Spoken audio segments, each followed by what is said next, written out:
Assalamualaikum warahmatullahi wabarakatuh. Pada kesempatan kali ini, kami akan menjabarkan isi chapter 6 dari buku Health Promotion in Disease Outbreak and Health Emergencies oleh Glenn Leverage. Dengan saya, Siti Aisyah, dan teman-teman saya, Aina Ilmania, Yuyun Khalifah, dan Salma Alia Salsabila. Chapter 6 berjudul Virus Ebola Global Respon Penyakit. Baik, pada bagian awal chapter 6 terdapat 5 poin penting. Poin pertama adalah wabah Ebola merusak perawatan kesehatan nasional yang sudah rapuh, sistem yang tidak siap di hampir setiap tingkat untuk menahan penyakit. Poin kedua, masyarakat lokal harus terlibat penuh dalam penanggulangan wabah. Poin ketiga, komunitas tidak dapat dengan sengaja memberdayakan dirinya sendiri tanpa terlebih dahulu memahami penyebab mendasar ketidakberdayaan mereka. Poin keempat, Ebola memangsa cinta untuk keluarga dan teman, dan menyebabkan perilaku yang tidak aman dan perlawanan terhadap upaya mengubah praktik tradisional. Dan poin kelima, ketakutan komunitas dapat dengan cepat diredakan ketika orang-orang tersebut terlibat dan diinformasikan tentang keputusan tertentu. Lalu pada bagian ini juga memuat peran promosi kesehatan dalam pencegahan penyebaran virus Ebola. Promosi kesehatan memberikan kontribusi penting terhadap wabah karena memungkinkan orang untuk lebih mengontrol hidup dan menjaga kesehatan mereka. Peningkatan kapasitas, partisipasi, dan pemberdayaan merupakan hal yang intrinsik dalam promosi kesehatan praktek yang mengakui nilai pendekatan bottom-up, memberikan panduan nyata bagi pemerintah dan lembaga tentang cara terbaik untuk bekerja dengan masyarakat dalam wabah di masa depan. Di tingkat negara, tanggung jawab untuk komunikasi dan keterlibatan masyarakat biasanya dengan pendidikan kesehatan atau kesehatan Departemen Promosi Kementerian Kesehatan. Ini juga merupakan fokus resmi poin untuk lembaga yang terlibat dalam memberikan layanan komunikasi dan tanggapan.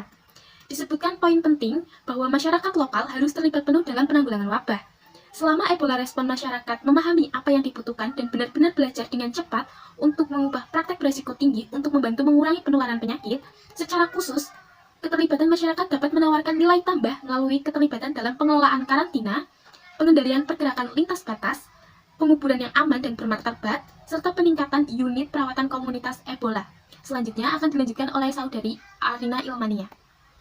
Yang selanjutnya adalah pendekatan Community-Led Ebola Action atau CLEA yang dikembangkan oleh Konsorsium Aksi Mobilisasi Sosial bekerjasama dengan Kementerian Kesehatan dan Sanitasi di Sierra Leone. Pendekatan CLEA mendorong masyarakat untuk mengambil tanggung jawab dan tindakan lokal untuk menangani Ebola secara langsung kejadian luar biasa. Ini dimulai dengan memungkinkan orang membuat pendayaan dan analisa mereka sendiri tentang wabah Ebola dan kemungkinan tampaknya di masa depan jika tidak ada tindakan yang diambil. Pada tingkat komunitas, pendekatan CLEA menggunakan langkah-langkah. Yang pertama yaitu langkah persiapan. Langkah pertama melibatkan mengidentifikasi dan memetakan masalah, mendapatkan isi mematuhi komunitas dan merencanakan acara. Fokusnya adalah menjaga komunitas tersebut paling berpengaruh dan paling berisiko di hotspot Ebola yang baru muncul. Kuat kepemimpinan yang suportif seringkali menjadi faktor penentu keberhasilan untuk menginspirasi masyarakat mengambil tindakan, dan juga itu langkah pemicu. Langkah selanjutnya melibatkan memasuki komunitas dan membangun hubungan baik, memfasilitasi analisis partisipatif, dan mendorong pendukungan perencanaan aksi masyarakat jika masyarakat memutuskan untuk membuat rencana. Yang ketiga yaitu langkah perencanaan tindakan. Selama langkah ini, komunitas dapat memutuskan untuk membuat komunitas Dewan Nasional untuk mengawasi laksana rencana tersebut. Ini melibatkan yang kecil, kelompok yang mewakili berbagai masyarakat seperti perempuan, pemuda, dan korban Ebola. Lalu kemudian perencanaan strategis untuk mengambil keputusan bersama, yaitu pemahaman ini dapat secara pelan tetapi dapat difasilitasi ditetapkan secara proses untuk mempromosikan perencanaan strategi untuk keputusan kolektif membuatnya, yaitu 1. Peringkat kunci, opsi kunci, pengambilan keputusan tentang tindakan kunci yang diambil, pengambilan keputusan tentang kegiatan untuk tindakan utama yang akan diambil, dan identifikasi sumber daya. Peran promosi dan kesehatan aman pemburuan signifikasi. Organisasi Kesehatan Dunia atau WHO telah mengembangkan pedoman untuk keamanan dan keselamatan manajemen penguburan pasien yang telah meninggal karena dicurigai atau dikonfirmasi EVD. 12 langkah mengidentifikasi tahapan yang berbeda yang harus diikuti oleh tim pemakaman dan dimulai sebelum tim pemakaman tiba di desa hingga mereka kembali ke markas operasional. Selanjutnya akan disampaikan oleh Saudari Salma. Beberapa langkah dalam pendekatan memiliki peran khusus untuk promosi kesehatan termasuk keterlibatan masyarakat, meningkatkan kesadaran, pelatihan, penilaian persepsi masyarakat, dan memastikan bahwa praktek dan kepercayaan budaya tersebut dihormati. Lalu, langkah mengidentifikasi tahapan yang harus diikuti oleh tim penguburan yaitu Yang pertama, kumpulkan semua peralatan yang diperlukan. Peralatan untuk pencegahan infeksi seperti alkohol, sabun, handuk, larutan klorin, APD, sarung tangan sekali pakai yang telah dipersiapkan. Selanjutnya, para anggota tim pengukuran dan staf perawatan Ebola menggunakan peralatan pelindung pribadi. Tujuannya untuk menunjukkan fungsi masing-masing APD dan pentingnya untuk pencegahan penyebaran virus Ebola. Gerakan ini turut menghalau beberapa mitos dan kekhawatiran seputar penggunaan APD. Misalnya, masyarakat bahwa orang yang datang dengan pakaian APD dikaitkan dengan sihir. Yang kedua, hal yang harus dilakukan untuk mengatasi kecemasan dan ketakutan masyarakat akan alat pelindung diri seperti: pertama, ambil contoh APD lalu sebarkan. Yang kedua, undanglah orang-orang untuk melihat benda tersebut, lalu suruh mereka untuk menyentuhnya. Jika tidak ingin, jangan memaksakan. Yang ketiga, seorang relawan menunjukkan bagaimana APD, termasuk pakaian, sepatu buat pelindung mata, masker, lalu sarung tangan. Yang keempat, buatlah pertanyaan dan pembahasan.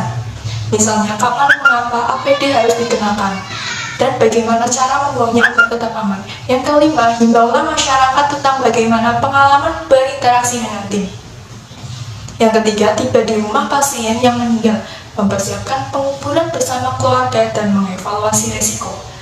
Seorang promotor kesehatan mungkin dapat tiba lebih awal untuk bertemu keluarga atau pemimpin masyarakat, menjelaskan proses dan alasan, kemudian meminta izin untuk datang ke penguburan. Hal ini dapat membantu mengurangi perlawanan masyarakat dan memastikan penguburan akan lebih terhormat. Sebagaimana untuk menghindari kecemasan dan ketakutan akan masyarakat, tim tidak boleh mengenakan APD begitu tiba. Yang keempat, membersihkan lingkungan. Promotor kesehatan harus menjelaskan prosedur ini kepada keluarga dan memastikan mereka telah memberikan izin. Yang kelima, bawa peti mati dan kantong mayat ke kuburan. Para promotor kesehatan hendaknya memastikan bahwa kebiasaan dan ritus direspek. Misal, menyediakan waktu bagi orang-orang untuk menyatakan perasaan mereka. Yang keenam, letakkan peti mati dan kantong mayat ke kuburan. Membawa peti mati dan kantong mayat ke kuburan diikuti oleh peserta pemakaman. Letakkan peti mati tersebut dan benda-benda milik orang yang sudah meninggal ke dalam kubur. Para promotor kesehatan hendaknya memastikan bahwa kebiasaan dan ritus Peran promosi kesehatan di Ebola unit perawatan masyarakat. Unit perawatan Ebola dibuat khusus, tim dijalankan secara profesional, dan memiliki staf medis pusat pengobatan dan perawatan kasus Ebola. Namun, penularannya cepat. Penyakit tersebut mengakibatkan kebutuhan untuk menyediakan unit perawatan sementara untuk memastikan bahwa fasilitas yang memadai tersedia. Komunitas Peduli Ebola Unit atau CCU adalah fasilitas yang dibangun sementara dari 8 sampai 10 tempat tidur. Jika terinfeksi, pasien dapat dipindahkan untuk diisolasi, namun mendapat perawatan dasar yang didukung oleh petugas kesehatan dan anggota keluarganya. Namun perawatan harus dilakukan karena adanya sifat CCU yang dapat meningkatkan pengasuh dan petugas kesehatan beresiko, yaitu dapat mempromosikan pengangkutan orang sakit yang tidak aman dan tidak bisa digunakan tidak memadai prosedur. Misalnya untuk pembuangan bahan limbah dengan aman. Promosi kesehatan memiliki peran penting dalam keterlibatan masyarakat dalam hal pembangunan dan penggunaan CCU dan penyediaan informasi terbaru tentang perkembangan wabah dan ketersediaan layanan yang tersedia. Promotor kesehatan bekerjasama dengan nasional pemerintah untuk mendorong partisipasi selama pengelolaan CCU. Pendekatan strategis untuk mendorong partisipasi masyarakat dalam pembentukan CCU dapat dicapai dalam 3 tahap, yaitu yang pertama tahap perencanaan. Pada fase tahap perencanaan SSCU menunjukkan bahwa keterlibatan masyarakat belum tercapai secara profesional. Selain tim pendukung lingkungan harus tidak masuk atau mendekati komunitas sampai tahap ini selesai. Pada fase ini diawali dengan orientasi dan kepekaan dinas kesehatan kabupaten tim manajemen. Yang kedua yaitu fase operasional. Fase operasional SSCU menunjukkan bahwa SSCU telah ditetapkan dan telah ada beroperasi sesuai kesepakatan dengan perwakilan masyarakat.